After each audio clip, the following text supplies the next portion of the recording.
அவர் இந்த படத்துக்கு யார் இருந்தால் நல்லாயிருக்கும் அப்படின்னு கேட்கும்போது நான் மை டியர் ஃப்ரெண்ட் பாலாஜி இருந்தால் சூப்பராக இருக்கும்னு தோணுச்சு. இன்றைக்கி ஓவராலாக படம் பார்க்கும்போது நான் ஒரு ரஃப் வேர்ஷன் ஏற்கனவே படம் பார்த்துட்டேன். ரொம்ப ரொம்ப ஒரு ப்ரௌடாக இருந்தது.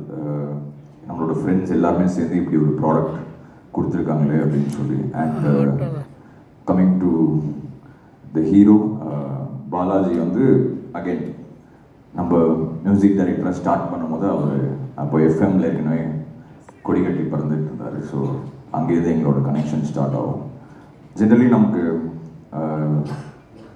நம்ம ஸ்டூடியோவில் வந்து யாருமே சினிமாலேருந்து பெருசாக ஸ்டூடியோவில் ஒர்க் பண்ணுறவங்க யாருமே இல்லை. ஸோ நமக்கு ஃப்ரெண்ட்ஸாக இருக்கிறவங்க ரொம்ப கம்மி தான் ஃப்ரம் த ஃபிலிம் இண்டஸ்ட்ரி. அப்படி ஒரு டியர் ஃப்ரெண்ட் நமக்கு என்ன இருந்தாலும் ஒரு பிரச்சனையோ இல்லை எனிதிங் இருந்தாலும் நம்ம பேசலாம்னா அதில் வந்து பாலாஜி வந்து அந்த டாப் லிஸ்ட்டில் இருப்பார். ஸோ